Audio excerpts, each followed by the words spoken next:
Olá, eu sou Fátima Sobral Fernandes, conselheira vitalícia do Clube de Engenharia, por ter tido a honra de ser reconhecida pelos meus pares durante diversas eleições, muitos anos, tendo sido eleita com uma votação expressiva, no que eu sou grata pela confiança depositada, não é?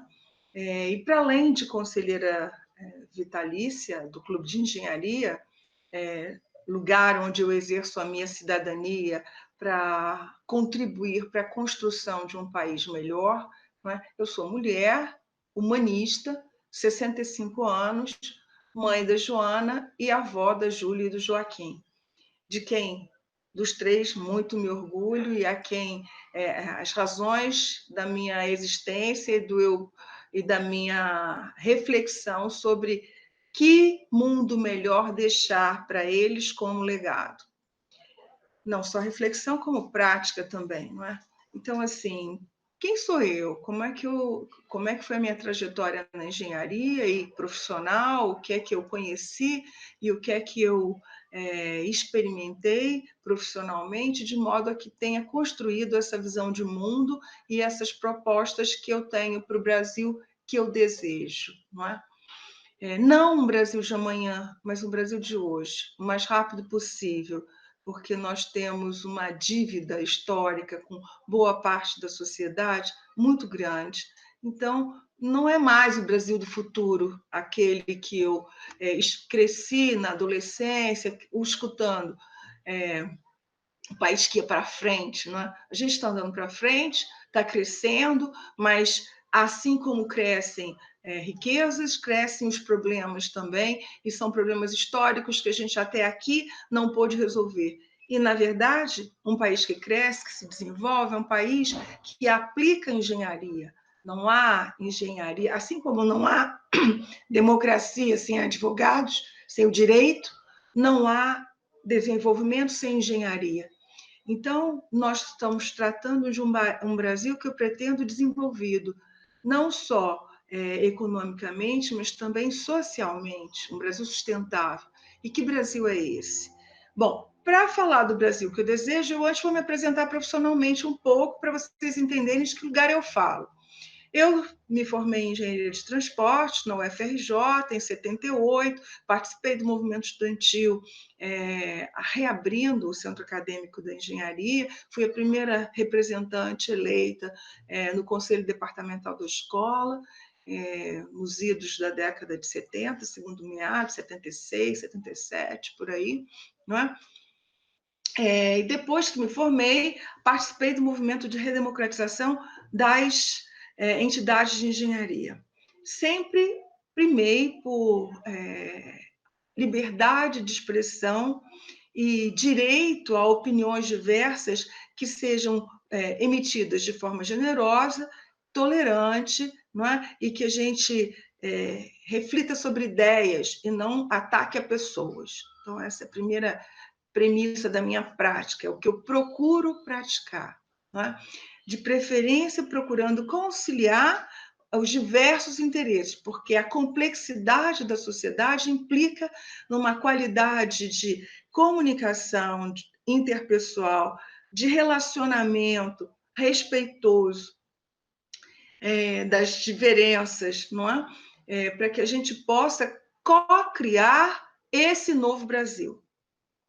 Aí, nessa trajetória de conhecimentos, eu transitei pelos conhecimentos da engenharia na UFRJ, no Instituto Militar de Engenharia, onde eu obtive meu mestrado, na COP, onde eu obtive meu doutorado em avaliação de qualidade de serviços, no COPIAD, que eu fiz a maior parte das disciplinas ligadas ao meu doutorado, e me especializei em gestão estratégica, gestão de operações, de marketing, no COPIAD, na Escola Superior de Propaganda e Marketing, em conjunto com a Escola de Comunicação, e na Fundação Getúlio Vargas.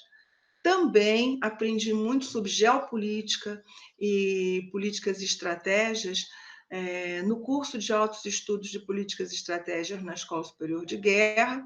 Fui treinada como mentora de negócios e atuo Nisso, até hoje, sou mentora da incubadora da COP, de startups lá instaladas, né? Por Berkeley, COPEAD, e tenho formação também na área comportamental, como coach. A última formação eu fiz em Ohio, coaching e liderança, não é?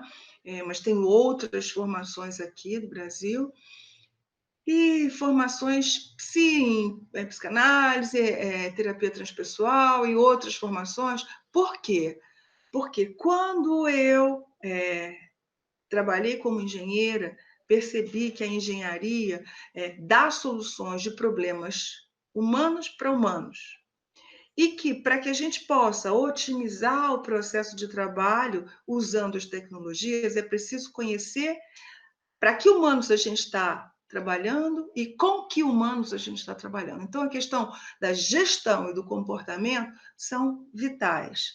E aí eu fui me aperfeiçoar em todos esses campos de conhecimento. E hoje eu trabalho integrando todos esses conhecimentos tecnológico, comportamental e de gestão na minha empresa Transcender de Desenvolvimento Humano e Organizacional, que depois eu falo dela. Eu fundei depois que eu me aposentei da UFRJ, tá certo?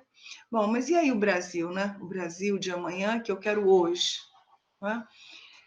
Ando devagar, porque já tive pressa. Então, se a gente tem pressa, a gente anda devagar, anda junto, com união, negociando posições, mas com certa visão de futuro, uma certa visão de construção. E que visão é essa minha, não é? Na medida em que eu circulei profissionalmente, desde os 16 anos eu trabalho, né? Comecei como professora particular de física e matemática, depois meu primeiro emprego na tecnologia, na engenharia, foi como desenhista, projetista de instalações de ar-condicionado no primeiro ano da faculdade, eu tinha 19 anos, né? E daí adiante eu nunca parei. Como estou com 65, vejam, tem quase 50 anos. Fui a primeira estagiária mulher da Servenco, então eu vivi as questões de gênero, de fato, né, para romper essas barreiras. Tive apoio da doutora Clara Steinberg, que é uma referência até hoje para mim, de inovação e de dedicação e competência no campo da engenharia, não é? Trabalhei em consultoria, trabalhei em projeto, trabalhei em pesquisa, trabalhei em monitoria de materiais de construção.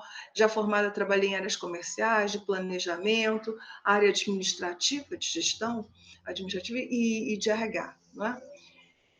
Em operações, enfim, nas diversas funções organizacionais. Então, eu tive grandes oportunidades de aprendizagem na prática, de colocar as teorias que eu estudei ao longo da vida. E eu sempre fui buscar mais conhecimento conceitual para poder aprimorar a prática que eu via não dar conta de algumas questões, sobretudo as comportamentais.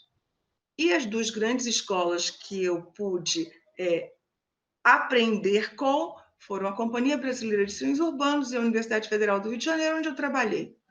Bem, o que eu aprendi de tão interessante? Eu aprendi que eu quero um Brasil democrático, que seja democrático em todas as instituições, a começar na família, nas relações sociais entre amigos, nas instituições que a gente participa, condomínio, clube de engenharia e as outras instituições que a gente participe, tanto para fins sociais quanto para fins políticos, porque isso reverbera para o país como um todo. E vice-versa, se a gente não tem um país com sua estrutura bem democrática, as instituições menores acabam por não ser também instituições em que a vida seja vivida da forma mais integrada e livre possível. Sendo assim, eu quero um Brasil que pratique mais mecanismos de participação, tipo instrumentos populares de legislativos, referendos e plebiscitos. Nós temos hoje tecnologias de informação e comunicação que permitiriam que a sociedade opinasse diretamente sobre certas decisões estratégicas que são tomadas pelas 3 esferas de poder e que, para nós, afetam muito nossa vida e que muitas vezes a gente fica olhando apenas como espectador. Então, eu quero uma sociedade mais participativa, né? Mais ciente do seu dever de exercer a sua cidadania e com mecanismos que sejam utilizados de forma clara, precisa, e não ambígua. Eu tive a oportunidade de fazer pesquisas no passado, quando eu era coordenadora do Laboratório de Inteligência e Pesquisa de Marketing Social da Universidade Federal do Rio de Janeiro, em que, sobre alguns dos referendos, as pessoas teriam votado numa posição achando que votaram noutra, pela falta de clareza da formulação das perguntas, pela falta de clareza das campanhas elucidativas e etc. Então, eu quero um Brasil mais transparente, mais solidário, um Brasil em que cada cidadão se sinta pertencendo a essa sociedade, incluído nessa sociedade, em que as trocas sejam horizontais e respeitosas, não é? E que as hierarquias sejam respeitadas sem dúvida alguma, mas que elas sejam com um canal de comunicação fluido, não é? Em que todos possam ser ouvidos, não é? Em que a escuta seja atenta e ativa, né, para que a gente traduza isso em mecanismos de planejamento, funcionamento e controle que sejam saudáveis e que possam fazer a gente avançar para promover o desenvolvimento econômico-social que a gente deseja. Então, essa, do ponto de vista político, uma das expressões de poder mais importantes, não é? Que já que na Constituição se diz que o poder emana do povo, que de fato o povo tenha mecanismos de expressar o seu poder, para além do voto.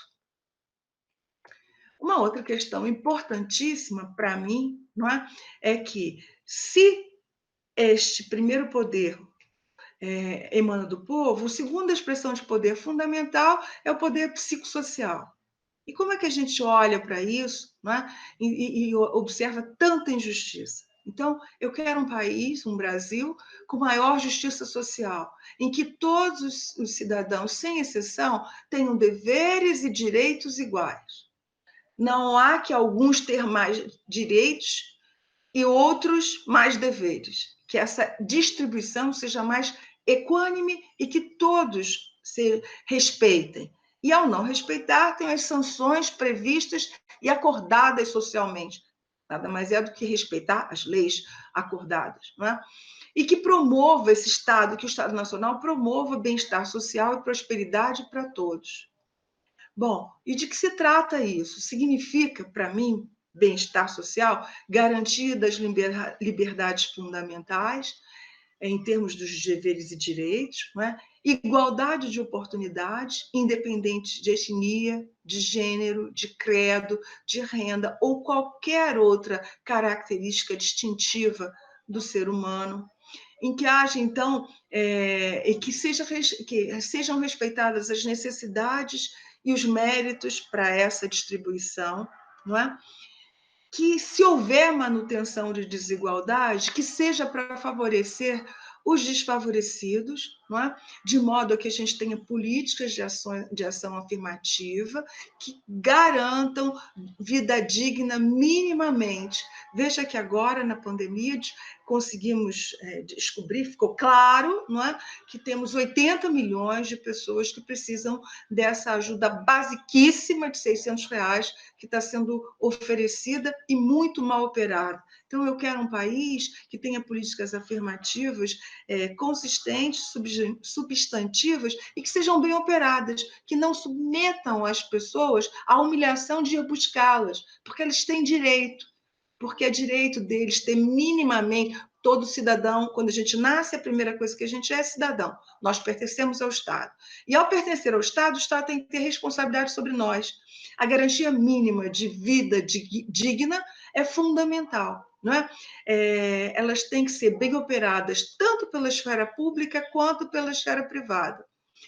Para além disso, eu proponho algo que tem sido praticado em alguns países fora no mundo, a Dinamarca é um deles, e alguns países nórdicos, que é o limite superior de acumulação de riqueza, de modo que você tenha uma faixa de distribuição de renda mais equitativa, tá certo?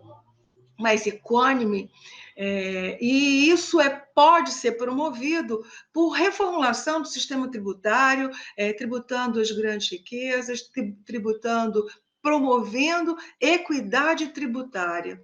Isso significa que alguém vai pagar X% da sua renda auferida e todos pagam X%.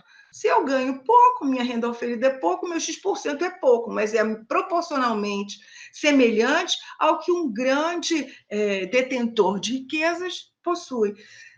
Tributação da transferência de riquezas por gerações e etc. Então, eu diria que a distribuição de renda é uma das razões importantes de promover, de possibilitar a promoção do desenvolvimento econômico e social desse país. E ela precisa ser tratada, precisa ser observada.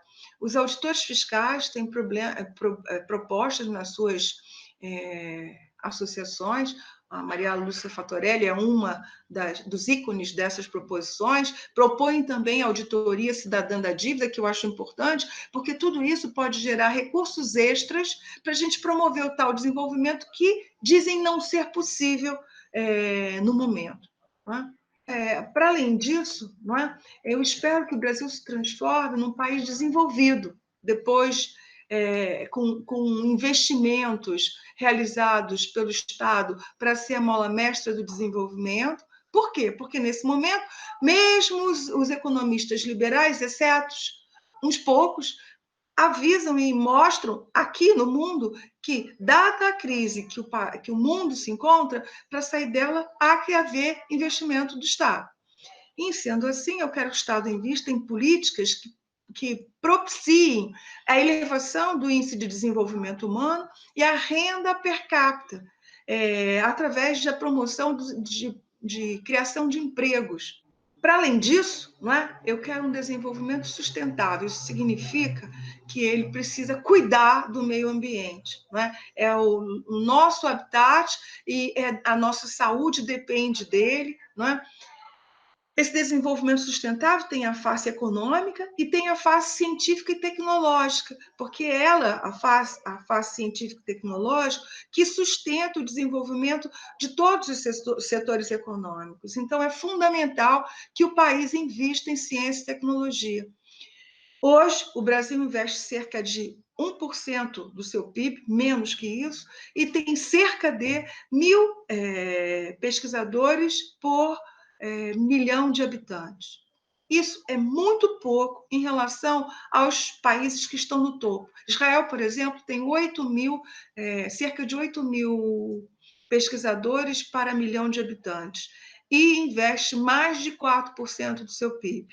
Os países mais desenvolvidos também, como Coreia do Sul e Japão, aplicam cerca de 3,5% no mínimo do seu PIB. É isso que eu quero, um Brasil que invista 3,5% do seu PIB em ciência e tecnologia para resolver os problemas de todos os setores econômicos, de modo que a gente possa alavancar a economia com qualidade, com empregos, usando inteligência, não é? Qualificando a nossa mão de obra, os nossos brasileiros, para que eles possam ter empregos com salários dignos e possam ter uma melhor qualidade de vida, possam viver plenamente o bem-estar social, com prosperidade. Não é? É isso que eu desejo. E é possível construir isso. Isso é uma questão de determinação política. E como é que a gente constrói vontade política? Vontade política é vontade minha, junto com a sua, junto com a de todos nós, que, alinhando um projeto que desejamos para todos, não é? A gente elege pessoas que vão nos representar e construir isso. Então, na hora da eleição, é fundamental que a gente preste atenção nas propostas de governo, menos nas pessoas, menos nos rótulos ideológicos e muito mais no que de fato será feito. que projetos serão desenvolvidos, que prioridades serão dadas, que grupos sociais serão beneficiados. Haverá equanimidade? Haverá respeito aos princípios democráticos? Isso é que são, na minha opinião, como humanista, critérios fundamentais para fazer uma escolha política consciente e consistente para que a gente possa promover o desenvolvimento do Brasil de forma sustentável e harmônica, não é? Eu quero também, não é? Veja, as questões de ciência e tecnologia, só lembrando, agora na pandemia a gente tem claro do quanto é importante a ciência para cuidar da saúde, da alimentação, da água, que são todas saúde, do saneamento. Tem uma série de aspectos muito importantes que não têm recebido a atenção adequada, não é? A própria educação, não é? De modo que propicie um conjunto de profissionais mais qualificados para refletir e atuar com mais qualidade e produtividade e contribuir para desenvolver o país. Veja que não é só o capital que pode desenvolver o país, com essa parada do mundo, a gente viu que ele sozinho não dá conta. Não é só o trabalho, não adianta também greve ou parar pura e simples, porque também a gente só trabalho não resolve. É uma combinação adequada e acordada de capital e trabalho que vai poder levar todos nós a um patamar, um nível melhor de vida. Então, não há por que essas disputas ficarem acontecendo de forma inadequada, antagônica. É preciso que a gente aprenda a lidar com as diferenças e aprenda a negociar um caminho que seja bom para os dois lados. E é possível isso. O capital pertence a alguém. Então, este alguém, o capitalista, vai negociar com os seus colaboradores, não é? Para que construam, co-criem soluções que sejam boas para todos e seguirmos juntos rumo ao desenvolvimento econômico sustentável, baseado em ciência e tecnologia, que promova bem-estar social e prosperidade para todos, não é?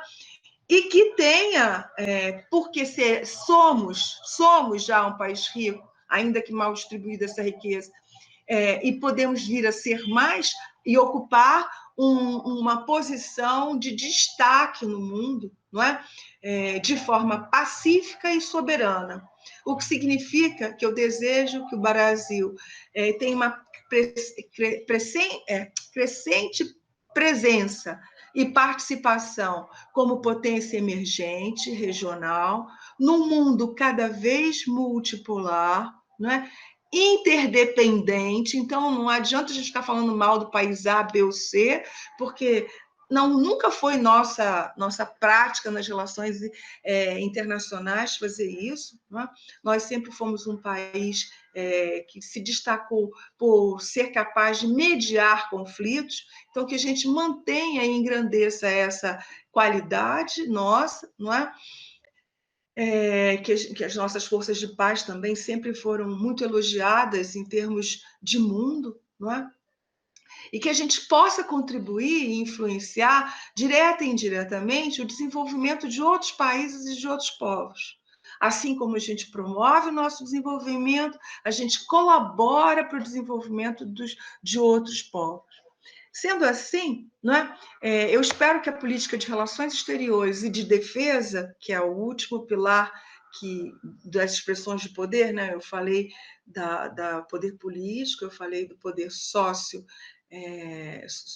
psicossocial, eu falei de ciência e tecnologia, eu falei de economia, e agora eu quero falar da defesa um pouquinho. Eu quero que a defesa seja bem equipada e bem desenvolvida para dar suporte aos nossos embaixadores nas suas relações exteriores, de modo não que a gente precise aplicar força, mas que a gente possa garantir que haja igualdade de condições de negociação nas relações exteriores para que as nossas transações de todos os níveis com as diversas nações seja feita na maior harmonia possível, né?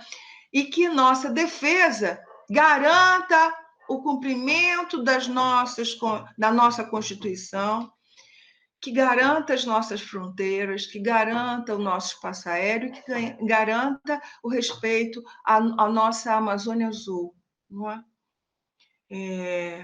Mais ainda, né, para que isso tudo ocorra, isso não depende só dos políticos, como eu ouço muita gente falar. Isso não depende de cidadãos que dizem que são apolíticos. Amigos, sinceramente, política é uma relação. Colocou duas pessoas, se estabeleceu uma relação política, porque nós somos seres sociais. Então, apolítico é negar a própria natureza humana. Somos seres políticos e precisamos escolher que valores e crenças vamos adotar para exercer essa política e essa cidadania. Respeito a escolha de cada qual. Cada qual tem o direito de fazer a escolha que acha que deve. De todo modo, se enganar achando que é apolítico é um equívoco. Você pode ser apartidário. Eu sou apartidário. Eu não escolhi nenhum partido político a princípio para votar e eleger cabrestamente. Não. Eu escolho segundo os projetos políticos de cada qual e quem vai exercer esse projeto político. A pessoa tem que estar qualificada, tem que ter o mínimo de qualificação. Não é? Tem que ser íntegro, tem que ser confiável, tem que ser equilibrado, para além de ser capaz de catalisar um conjunto de pessoas competentes para estar junto, construindo esse projeto. Então, na minha opinião, esses são os critérios que eu costumo usar. Não é? Para que tudo isso ocorra, para que a gente bem escolha e tudo mais, é preciso que cada um de nós cumpra nosso papel de cidadão civilizado. E esse é o convite que eu deixo. Um exame, uma reflexão sobre como cada um de nós está exercendo a nossa cidadania. Individualmente, nos espaços coletivos que a gente transita, família, trabalho, lazer, espaços políticos, sociais, clube de engenharia, como a democracia está sendo exercida nesses espaços, né? Para assim, procedendo, promover perto de si a mudança que quer para o país. Isso é uma inspiração de Gandhi, não é? Mas eu só acredito na mudança do país como um todo e esse desenvolvimento que eu estou descrevendo, que desejo, se cada um de nós abraçar e cumprir os seus direitos e deveres nesta direção, neste sentido. Bem, eu creio que ficou claro, espero, né? O convite. Aos engenheiros convido para virem ao Clube de Engenharia participar ativamente das atividades, das divisões técnicas, e se candidatarem ao conselho diretor, conselho editorial, né? Aos cidadãos outros que assistirem essa fala, essa expressão de desejo, não é? Eu espero que possam comentar e me deixar saber que questões ficaram para reflexão, que questões me colocam para eu refletir e avançar, né? Aprender mais ainda. E encerro essa minha participação no Brasil Amanhã, projeto que surge a partir de uma sugestão minha ao Pedro Celestino, presidente do Clube de Engenharia, com o desejo meu de tornar o clube mais interativo, colocar o nosso conhecimento de engenharia a serviço da sociedade, não é? Esperando que o Brasil faça investimentos substantivos em saúde, educação, ciência, tecnologia e inovação, porque só assim, com um povo saudável e educado, será possível reverter esse quadro dramático que estamos vivendo e que vamos viver por algum tempo. Para isso, desde já, agora justifico por que eu escolhi fundar uma empresa de desenvolvimento organizacional. Porque, por meio do meu trabalho, não é, eu contribuo para pessoas, profissionais e empresas se tornarem cada dia melhor, alcançarem mais rápido e melhor seus objetivos e contribuírem para construir esse Brasil melhor e maior que eu desejo. Enfim, desejo que todos permaneçam com saúde, fiquem em paz e bem, não é? E que possam realizar seus sonhos o mais rápido possível. Obrigada.